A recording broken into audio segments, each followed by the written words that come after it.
ஒரு நாட்டின் ஆட்சி நல்லாட்சி என்பது அந்த நாட்டில் இருக்கின்ற ஊடகத்துறையின் அந்த சுதந்திரத்தினை பொறுத்தே அந்த ஆட்சி நல்லாட்சியா அல்லது கொடுங்கொள்ளாட்சியா என்பதனை முடிவு செய்வார்கள்.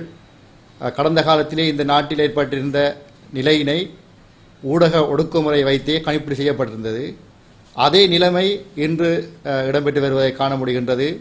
இந்த நல்லாட்சி காலத்திலும் ஊடக அடக்குமுறை என்பது தொடர்ந்த வண்ணமே இருக்கின்றது. கடந்த காலத்தில் இருந்த அதே நிர்வாக கட்டமைப்பும் அரச கட்டமைப்பும் இந்த இன்றைய நல்லாட்சியிலும் இயங்குவதன் காரணமாகவே இவ்வாறான இந்த ஊடக அடக்குமுறைகள் இடம்பெறுவதாக எமது ஊடக அமைப்பு கருதுகின்றது. மட்டக்களப்பு மாவட்டத்தினை பொறுத்தளவில் கடந்த காலத்திலே பல்வேறு அடக்குமுறைகள் இருந்த பொழுதும் ஊடகவியலாளர்கள் தமது பணியை மேற்கொண்டிருந்தார்கள். அவர்களுக்கு நேரடியான அச்சுறுத்தல்களும் மறைமுகமான அச்சுறுத்தலும் இருந்தது. ஆனால் இன்றைய நிலையை பொறுத்தளவில் ஒரு நல்லாட்சி ஏற்பட்டிருக்கின்ற நாங்கள் கருதும் பட்சத்தில் அதே அடக்குமுறைகள் தொடர்ந்த வண்ணம் இருப்பது கவலைக்குரிய விஷயம். அதனை எமது மட்டக்களப்பு மாவட்ட தமிழ் ஊடகவியலாளர் ஒன்றியம் வன்மையாக கண்டிக்கின்றது. அண்மையில் மட்டக்களப்பு மாவட்ட செயலகத்திலே இடம்பெற்ற அந்த சம்பவத்தினை நாங்கள் வன்மையாக கண்டிக்கின்றோம். ஊடகவியலாளர்கள் தமது கடமையினை நிறைவேற்றுவதற்காக சென்றபோது அந்த மண்டபத்திற்கு நுழைவதற்கு அங்கு தடை விதிக்கப்பட்டிருந்தது. இப்போ அங்கு கூறப்பட்ட அந்த அந்த கூட்டத்திலே அவங்க ஏற்கனவே தீர்மானித்திருக்கின்றார்கள், இப்போ ஊடகங்கள் அனுமதிக்கப் போவதில்லை என்று தீர்மானித்திருந்தார்கள். ஆனால் அன்றைய தினம் கூட்டத்திற்கு சென்ற போது அந்த கூட்டத்தின் அந்த மண்டபத்திற்குள் நுழைய விடாமல் தடுக்கப்பட்டிருக்கிறார்கள் ஊடகவியலாளர்கள். இவர்கள் ஏற்கனவே அது தொடர்பான முடிவுகள் எடுக்கப்பட்டிருந்தால் அது தொடர்பில் ஊடகவியலாளர்கள் அறிவித்திருக்க வேண்டும். ஆனால் அதையும் செய்யவில்லை. ஆனால் அன்றைய தினம் அந்த ஊடகவியலாளர்கள் ஏன் அனுமதிக்கப்படவில்லை என்று கேட்கப்பட்டதற்கு அங்கு வழங்கப்பட்ட பதில்கள் ஒரு நகைப்புக்குரிய கருத்தாகவே நாங்கள் நோக்குகின்றோம். அதன் பிறகும் அந்த ஊடகவியலாளர்கள் ஏன் அனுமதிக்கப்படவில்லை என்பது தொடர்பாக அந்த அபிவிருத்தி குழுவின் தலைமைகள் தெரிவித்து வரும் கருத்துக்களும் ஒரு கேலிக்கூத்தான கருத்தாகவே நாங்கள் கருதுகின்றோம். ஏனென்றால் ஊடகவியலாளர்களின் கடமைக்கும் அவர்கள் கூறிய கருத்துக்களுக்கும் முரண்பாடான விஷயங்கள். இப்போ ஒரு அதிகாரி பிழை விடுகின்றார் என்றால் அதனை கேட்க வேண்டிய பொறுப்பு அந்த அரசு நிர்வாகத்துக்கு இருக்கின்றது. அந்த அதிகாரியை கேட்க முடியாதவர்கள் ஊடகவியலாளர்களை தடுத்து அதனை வெளியில் கொண்டு வராமல் இருப்பதற்கான நடவடிக்கையாகவே அதை நாங்கள் கருதுகின்றோம்.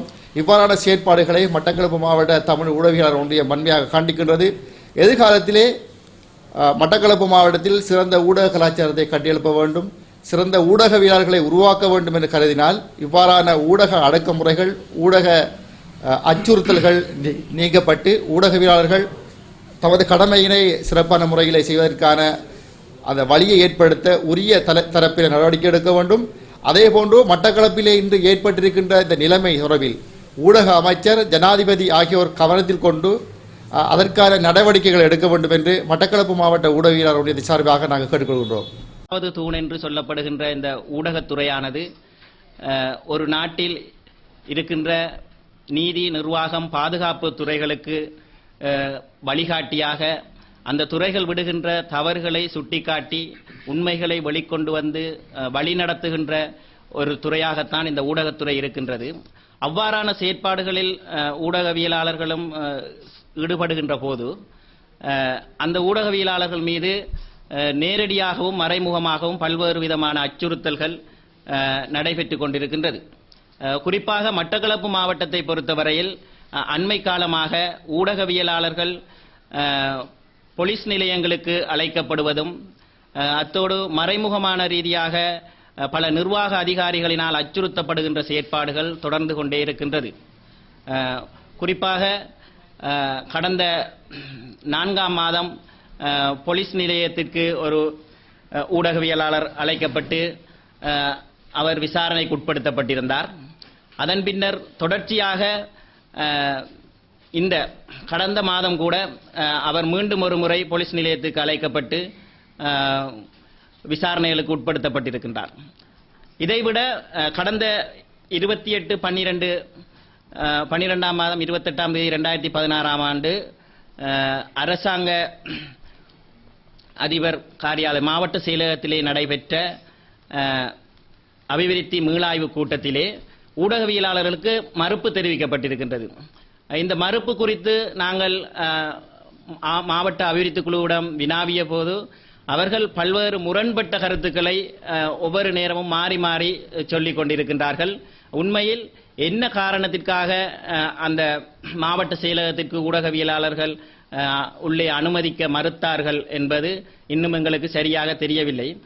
உண்மையில் மாவட்ட அபிவிருத்தி கூட்டமானது பொதுமக்களுக்கான ஒரு அபிவிருத்தியை மையப்படுத்திய விடயம். எனவே பொதுமக்களுக்கான அபிவிருத்தி இந்த மாவட்டத்தில் எவ்வாறாக நடைபெற்றுக் கொண்டிருக்கின்றது என்பதை சொல்ல வேண்டிய பொறுப்பு ஒவ்வொரு ஊடகவியலாளர்களுக்கும் ஊடகத்துறைக்கும் சார்ந்த விடயம்.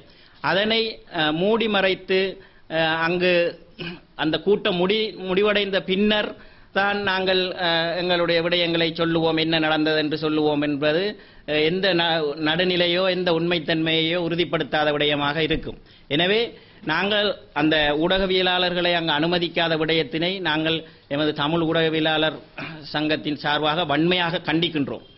இது ஒட்டுமொத்தமாக மாவட்டத்தில் உள்ள அனைத்து ஊடகவியலாளர்களுக்கும் விடுக்கப்பட்ட ஒரு நேரடியான ஒரு அச்சுறுத்தலாகவே எங்களால் பார்க்கப்பட வேண்டியிருக்கின்றது. குறிப்பாக மட்டக்களப்பு மாவட்டத்தை பொறுத்தவரையில் கடந்த ஆட்சியில் நடைபெற்ற அதே நிகழ்வுகள் இந்த ஆட்சியிலும் தொடர்ச்சியாக நடைபெற்றுக் கொண்டிருக்கின்றது. அதன் வெளிப்பாடுகள் காரணமாக பல ஊடகவியலாளர்கள் தங்களது செயற்பாடுகளை முன்னெடுக்க முடியாமல் முடங்க வேண்டிய நிலை ஏற்பட்டிருக்கின்றது. இங்கு நிறைய விடயங்களை நாங்கள் வெளிப்படையாக கூற முடியாதுள்ளது. காரணம், அந்தந்த ஊடகவியலாளர்கள் தங்களது பாதுகாப்பு, தங்களது தொழில் நிமித்தமான விடயங்களை கருத்தில் கொண்டு தாங்கள் இந்த விடயங்களை வெளிப்படுத்தக்கூடாது என்று சொல்லியிருக்கின்றார்கள். எனவே பொதுவாக சொல்லுகின்றோம், கடந்த காலங்களில் மட்டக்களப்பு மாவட்டத்திலே நடேசன் என்ற ஒரு சிரேஷ்ட ஊடகவியலாளர் செயற்பட்டிருந்தார். அவர் கூட ஒரு அரசு துறையிலே தான் பணியாற்றியிருந்தார். ஆனால் அரசு துறையில் பணியாற்றியிருந்த போதும் அவர் ஊடகங்களுக்கு செய்திகளை வழங்கியிருந்தார். அவ்வாறான ஒரு யுத்த காலத்தில் கூட அந்த ஊடகவியலாளர்களுக்கு அவ்வாறான அச்சுறுத்தல்கள் ஏற்பட்டதாக தெரியவில்லை. ஆனால் இன்று இந்த நல்லாட்சி நடைபெறுகின்றது என்று கூறப்படுகின்ற இந்த காலத்தில் அரச நிர்வாகங்களுக்கூடாகவும் அரசு அதிகாரிகளுக்கூடாகவும் நேரடியாக ஊடகவியலாளர்கள் அச்சுறுத்தப்படுகின்றார்கள். அவர்களது உறவினர்கள், ஊடகவியலாளர்கள் உறவினர்கள் அச்சுறுத்தலுக்கு உள்ளாக்கப்பட்டு கொண்டார்கள். உறவினர்களுக்கு வழங்கப்படுகின்ற உதவிகளை நேரடியாக அரச நிர்வாகம் நேரடியாக தலையிட்டு அதனை நிறுத்தி இருக்கின்றது. இப்படி பல விடயங்கள் இங்கு நடைபெற்றுக் கொண்டிருக்கின்றது. எனவே இனிவரும் காலங்களில் இவ்வாறான ஊடக அடக்குமுறைகள் உடனடியாக நிறுத்தப்பட வேண்டும். நாங்கள் இந்த மட்டக்களப்பு மாவட்டத்திலே ஒரு சிறந்த ஊடக களத்தினை, ஊடக சூழலை உருவாக்க வேண்டிய தேவை எமக்கு ஏற்பட்டிருக்கின்றது. ஏனென்றால் இங்கிருந்து உண்மைகள், ஊழல்கள், அநீதிகள் வெளிவருவது மிகவும் குறைவாக இருக்கின்றது. அல்லது அதனை கொண்டு வருகின்ற ஊடகவியலாளர்களுக்கான அச்சுறுத்தல்கள் தொடர்ந்த வண்ணம் இருக்கின்ற காரணத்தினால் நாங்கள் அந்த ஊடக சுதந்திரத்திற்காக தொடர்ச்சியாக போராட வேண்டிய ஒரு நிர்பந்தம் எங்களுக்கு ஏற்பட்டிருக்கின்றது. அதன் ஆரம்ப நிலையாகத்தான் நாங்கள் இன்றைய தினம் இந்த ஊடகவியலாளர் சந்திப்பினை நடாத்தி கொண்டிருக்கின்றோம். இந்த ஊடகவியலாளர் சந்திப்பின் ஊடாக நாங்கள் அரச அதிகாரிகள், ஊடகத்துக்கு நேரடியாகவும் மறைமுகமாகவும் அச்சுறுத்தல் விடுக்கின்றவர்களுக்கு ஒரு வேண்டுகோளை விடுக்கின்றோம். ஊடகம் உங்களுடைய நண்பன். ஊடகம் பாதிக்கப்பட்ட மக்களுக்காக ஒரு சேவையை செய்வதற்கு தான் இருக்கின்றது. அனைவரையும் வழிநடத்தி செல்வதற்கும் ஒரு விமர்சனங்களை முன்வைப்பதற்கு தான் ஊடகம் இருக்கின்றது.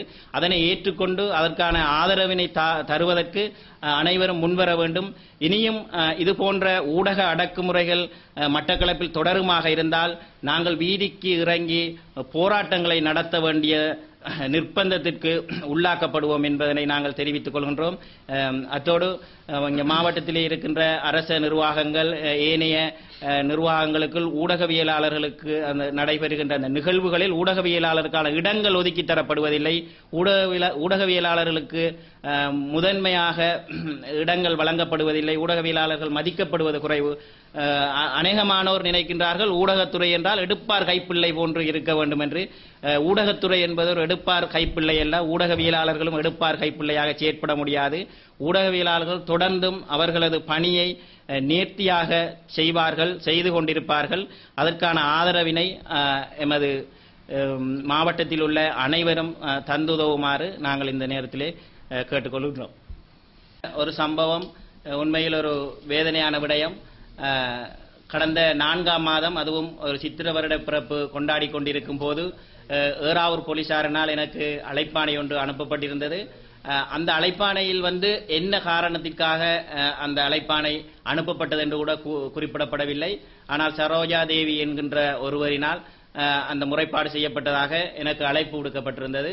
நான் அதற்கமைய போலீஸ் நிலையத்திற்கு சென்றபோது போலீசார் என்னை என்னால் எழுதப்பட்ட ஒரு கட்டுரை ஒன்றுக்காக நான் அவதூறு ஏற்படுத்தியதாக அரசாங்க அதிபர் அவர்களினால் அந்த முறைப்பாடு செய்யப்பட்டிருந்தது. உண்மையில் அரசாங்க அதிபர் அன்றைய தினம் வருகை தரவில்லை. என்னை விசாரித்த போலீசார் என்னை சென்று அரசாங்க அதிபரிடம் மன்னிப்பு கோருமாறு கோரியிருந்தார். நான் அதற்கு மறுத்திருந்தேன். ஏனென்றால் நான் எழுதின கட்டுரை உண்மையை அடிப்படையாக வைத்து, ஆதாரங்களை அடிப்படையாக வைத்து எழுதப்பட்ட கட்டுரை என்று சொல்லி, அதன் பின்னர் எமது சக ஊடக அமைப்புகள், கொழும்பில் உள்ள ஊடக அமைப்புகள் எல்லாம் போலீஸ் அதிகாரிக்கு அறிவித்ததன் பிரகாரம் எனது வாக்குமூலத்தை பதிவு செய்து விட்டு என்னை வீட்டுக்கு செல்லுமாறு கோரியிருந்தார்கள். அதன் பின் நான் வீட்டுக்கு வந்திருந்து அந்த பிரச்சனை அத்துடன் நிறைவு பெற்றிருந்தது. இதே கடந்த வாரம் மீண்டும் எனக்கு ஒரு ஏறாவூர் போலீசாரினால் ஒரு அழைப்பு விடுக்கப்பட்டிருந்தது, ஊடகவியலாளர் என்று சொல்லி. அது சிரேஷ்ட போலீஸ் அத்தியட்சகர் காரியாலயத்திற்கு வருமாறு என்னை அழைத்திருந்தார்கள்.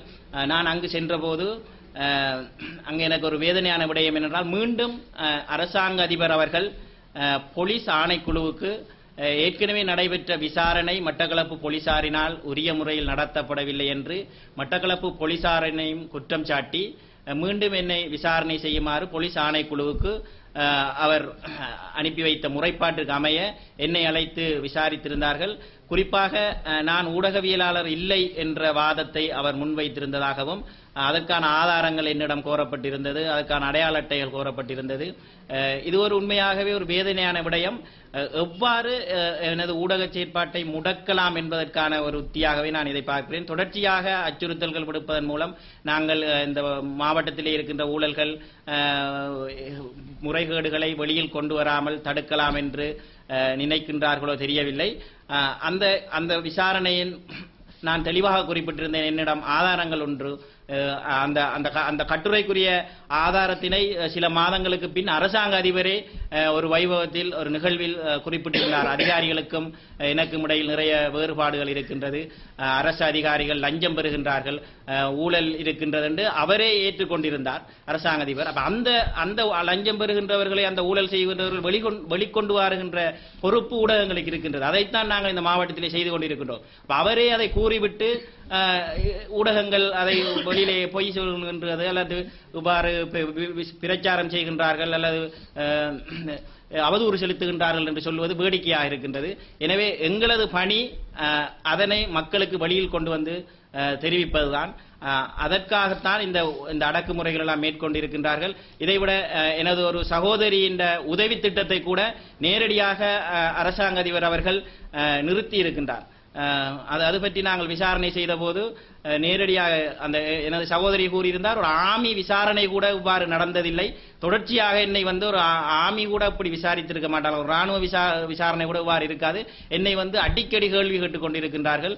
ஆனால் எனக்கு அந்த உதவி திட்டத்தை பெறுவதற்கான முழு உரித்தும் முழு அதிகாரம் இருக்கின்றது என்று அவர் கூறியிருந்தார். அந்த அளவுக்கு எங்கள் ஊடகவியலாளருமே நேரடியாக கை வைக்க முடியாதவர்கள் எமது உறவினர்களை ஏனைய வழிகளில் சென்று இவ்வாறான ஒரு பிரச்சனைகளை அல்லது இவ்வாறான ஏற்படுத்துவதன் மூலம் எங்களை ஊடகத்துறையிலிருந்து ஓரம் கட்டுவதற்காக முயற்சிகளை செய்து கொண்டிருக்கின்றார்கள். இது உடனடியாக நிறுத்தப்பட வேண்டும். இது நிறுத்தப்படாவிட்டால் எங்களுடைய போராட்டம் இன்னும் மேலும் வேறு வடிவங்களில் விஸ்வரூபம் எடுக்க வேண்டிய ஒரு நிலைக்கு தள்ளப்படும். எனவே உடனடியாக இது போன்ற செயற்பாடுகளை நிறுத்தி அரச அதிகாரிகளாக இருந்தாலும் சரி, அரசியல்வாதிகளாக இருந்தாலும் சரி, ஊடகவியலாளர் நேரடியாக அழைத்து தெளிவுபடுத்துமாறு நாங்கள் கேட்டுக்கொள்கின்றோம். அரசும் நல்லாட்சி அரசும் இந்த விடயங்களை கவனத்தில் கொண்டு எங்களுக்கு ஒரு சிறந்த பதிலை வழங்க வேண்டும் என்று நாங்கள் இந்த ஊடக சந்திப்பினூடாக கேட்டுக்கொள்கின்றோம். நல்லாட்சி அரசாங்கத்திலே தகவல் அறியும் சட்டமூலத்தை கொண்டு வந்திருக்கின்ற இவ்வாறான சந்தர்ப்பத்தில் ஏற்கனவே அரசாங்க அதிபர் மாவட்டத்தின் சகல அபிவிருத்திகளையும் தங்களது அலுவலகத்தில் பெற்றுக்கொள்ளலாம் என்ற ஒரு அறிக்கை விட்டிருந்த போதும் அன்று நடந்த சம்பவத்தை தமிழ் பேசும் ஊடகவியலாளர் ஒன்றியம் சார்பில் நாங்கள் வன்மையாக கண்டிக்கிறோம். ஒரு அரசு அதிகாரி தவறு விட்டிருந்தால் அவர்களுக்குரிய நடவடிக்கை எடுக்க வேண்டுமே தவிர அங்கு செல்லும் ஊடகவியலாளர்களை கட்டுப்படுத்துவது எந்த விதத்திலும் நியாயமில்லை. அத்தோடு இனிவரும் காலங்களில் இவ்வாறான சம்பவங்கள் நடைபெறாமல் இருக்க சகலரும் இந்த அமைப்புக்கு ஒத்துழைப்பு வழங்குவதோடு ஊடகவியலாளர் சுதந்திரமாக இயங்குவதற்கு சகல மட்டங்களிலும் எங்களுக்கு ஒத்துழைப்பு வழங்க வேண்டும். அன்று நடந்த சம்பவம் ஏற்கனவே திட்டமிடப்பட்ட சம்பவமாக அன்று நான் அந்த இடத்தில் இருந்தவன் என்ற வகையில் நான் இங்கு குறிப்பிட விரும்புகிறேன். ஜனாதிபதியும் பிரதமரும் நல்லாட்சியை கொண்டு வந்து தகவல் அறியும் சட்டம் மூலம் வெற்றிகரமாக முன்னெடுக்கப்படுகின்ற இவ்வாறான காலத்தில் கடந்த ஆட்சி காலத்தில் இருப்பவர்கள் மீண்டும் ஊடக அடக்குமுறையை முன்னெடுப்பதை நாங்கள் வன்மையாக கண்டிக்கிறோம். இனி மட்டக்களப்பு மாவட்டத்தில் இவ்வாறான சம்பவங்கள் இடம்பெறாமல் இருக்க ஊடக அமைச்சர் சம்பந்தப்பட்டவர்களுக்கு தேவையான அறிவுறுத்தல்களை வழங்க வேண்டும் என்று இன்றைய கூட்டத்தில் நாங்கள் கோரிக்கை விடுக்கின்றோம். நன்றி. அதற்குரிய ஆதாரங்கள் கேட்கப்பட்டிருக்கின்றது. அது மட்டக்களப்பு மாவட்டத்தில் இருக்கிற ஒரு உயர் அரச அதிகாரி ஒருவரின் அந்த வற்புறுத்தலின் பேரில் அந்த விசாரணை நடத்தப்பட்டிருக்கின்றது. அந்த விசாரணை போலீஸ் முறைப்பாட்டு ஆணைக்குழுவுக்கு அனுப்பப்பட்டு இங்கு நடத்தப்பட்டிருக்கின்றது. இவ்வாறு அந்த சில ஊடகங்கள் உண்மையினை ஊழலை வெளிக்கொண்ட முயலும் போது இவ்வாறான அழுத்தங்கள் பிரயோகிக்கப்படுகின்றது. அந்த உறவினர் அந்த உதவித்தொகையை கூட நிறுத்தியிருக்கிறார்கள். அத்துடன் அந்த ஊடகவியலாளர்கள் இங்கே சுதந்திரமாக தங்களது கடமைகளை செய்து கொண்டிருக்கும் போது அவர்கள் ஒரு அரச உத்தியோகத்தராக இருக்கும் போது அந்த அரச மட்டத்திலே அவருக்குரிய அழுத்தங்கள் கொடுக்கப்பட்டு அவரை அந்த ஊடக பணியிலிருந்து நிறுத்துவதற்கு அளவுக்கு அந்த அழுத்தங்கள் பிரயோகிக்கப்படுகின்றது. இவ்வாறான சம்பவங்கள் அரச மட்டங்களிலே அரசு அதிகாரிகள் மட்டத்திலே நடத்தப்படுவது கவலைக்குரிய விஷயம். உண்மையிலே ஊடகவியலாளர்கள் இலங்கையிலே பல பாகங்களில் இலங்கையில் அநேகமாக 95 விதமான ஊடகவியலாளர்கள் அரச உத்தியோகம் செய்து கொண்டுதான் தங்களது பணிகளை செய்து கொண்டிருக்கிறார்கள். இவ்வாறான நிலையிலே மட்டக்களப்பு மாவட்டத்தில் மட்டுமே இந்த நிலைமை இடம்பெற்றிருக்கிறது. அதுவும் ஒரே ஒரு ஊடகவியலாளர்கள் இது கடுமையாக பாதிக்கப்பட்டிருக்கிறது. இவ்வாறான சம்பவங்களை உரிய அதிகாரிகள் முடிவுக்கு கொண்டு வர வேண்டும். இவ்வாறான ஊடக அடக்குமுறைகள் தொடர்பில் அரசாங்கம் முழுமையான விசாரணைகளை நடத்த வேண்டும் என்று எமது ஊடகவியலாளர் ஒன்றியம் எதிர்பார்க்கின்றது.